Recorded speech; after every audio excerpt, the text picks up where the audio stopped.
Welcome back to the channel, and let's talk about this boning knife today. And why? Because Thanksgiving is coming, and the best knife to carve the turkey is actually boning knife, because you can work around the bones. And then, of course, if you have larger pieces of meat without the bones, you use some sort of like a slicing knife or carving knife. But with the bones, boning knife for turkey, ham, maybe lamb, something like that. You don't need this knife for vegetables. You don't need this knife for the fish. Usually for the fish, you need different one. But for boning or carving up the turkey, that's what is the best thing to do. And I really wanted to have a good boning knife. European style. Usually one of my neighbors, customers, brings that knife to for me to sharpen around Thanksgiving time. Maybe he'll bring it this week again to sharpen. And I really like the idea. I didn't have one myself. I really wanted one, and I actually made my mind which one I want, but I couldn't buy it. I'll talk about it in more details. Let's look at this one first. This is ARCOS. I like this brand. They are from Spain. They make knives in Spain in a historical place, Albacete. This one is a Brooklyn series, which means that will be this kind of like a bluish micarta handle. I have another knife from this. This one says a boning knife, 160 millimeters, and whatever inches it is, from this series, blah blah blah, all kind of stuff. So if you know ARCOS knives, you know what I'm talking about. They are not expensive. They made out of somewhat proprietary steel. And again, for this knife, for this brand, there's a lot of criticism, and actually I am disappointed at this knife. I'll tell it straight away. They make them, they have all kinds of different series. This one is Brooklyn series, fully forged knives with blue micarta handle, look very nice. They are quite convenient from the handle point of view, but you gotta choose them very carefully. This one I bought online from Amazon. It's around $40, so not that expensive, but I really urge you, if you can buy them in Spain in a store, take a look on the quality, how they done, because this one is not good. I already opened this up. It's not like unboxing video, and I am disappointed in the boning knife. So why? First of all, the boning knife, in my opinion, it should not be flexible. It should be more like a chef's knife with point of view, and should be the idea is that it's not flexible as a fish knife or fillet knife or hamon knife, which like bends when you go around the bones. It should be sturdy, and you go around the bone using this recurve here, and as well as you use the tip of the knife to kind of like a pinch through the, I don't know, films, through the skin, or maybe like work yourself up the bone and cut the meat. So this knife should be more like a piercing knife in this, from this point of view. But this one is flexible, and you can see how flexible this is. And that's wrong, and I did not expect that. They have carving knives, they have hamon carving knives. Those ones need to be flexible. I thought it will be not flexible, but it is, and I am disappointed because of that. So I'm not gonna keep this knife. I'm just gonna maybe use it once for turkey this year, see how it works, and then it will be a gift to someone who probably will enjoy it anyway, not being that picky as I am. Also, from execution point of view, I take this knife out of the box, and you see how dirty it is. I didn't clean it. Makes a pretty bad impression on overall quality of execution. Some spots here on the spine, spots on the handle. No, not good.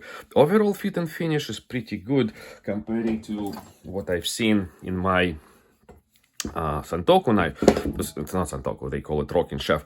I really like this knife. Again, it has a lot of issues from execution, from quality.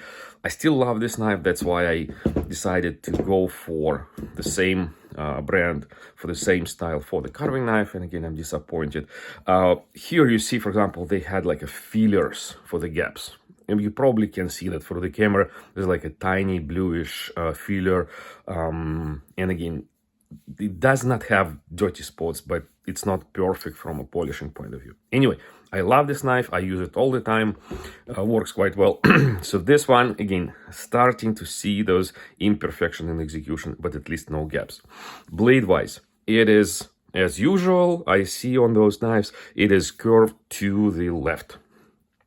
Typical issue with the knives when they rush with the grinding, the blade just warps this way. That's at least what I understand. And from a blade point of view, I feel here a lot of burr. So the I don't know if you will be able to see it. So the sharpening edge is a little bit rough. So they also kind of rushed with the sharpening. There's a little bit of a burr on this side as well. Tip is okay, but what it tells me, I need to either hone it or probably even resharpen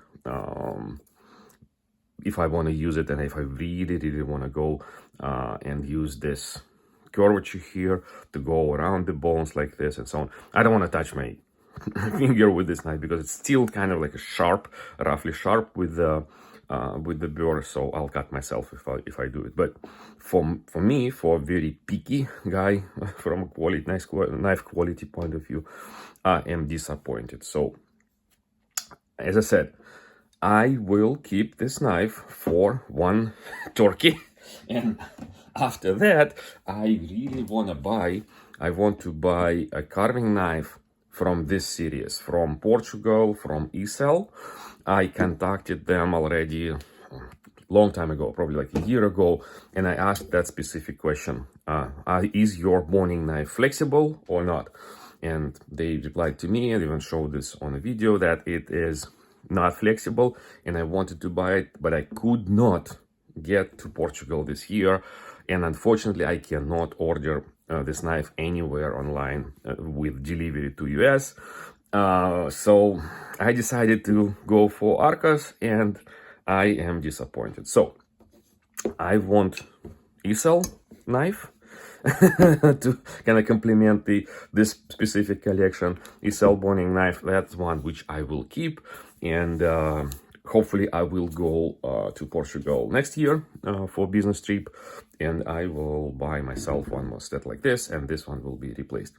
And again, I put this knife like here, and even through reflections to myself, not to the camera, I see how rough the edge is. It's not perfect. It's not good, not good. So this is my review, my opinion.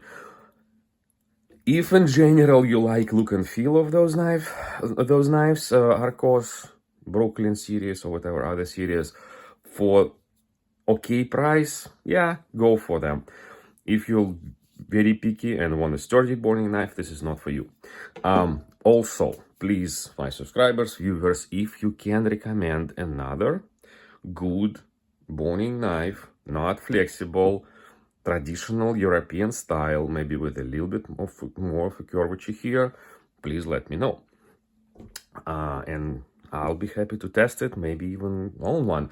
But those flexible ones, most of the knives which I look on American websites, including, of course, the major ones like Amazon, there's a lot of Chinese boning knives, but they are flexible. They think that flexibility is good for them, but no, flexibility is good for carving knife. Flexibility is good for hamon knife, or maybe for the fish filleting knife, but not for boning knife. I really want one not like this. And maybe even a little bit shorter. If it would be 1 inch shorter, like 5 inch, this one's probably like 6 inch, I'd be happy. So that's what I need. All right, thanks for watching, and more knives are coming, of course. Just have no time to film and edit all of that, but I will do my best to show you some other knives which I personally don't recommend buying, and of course some other knives which I do recommend buying. Talk to you soon. Bye.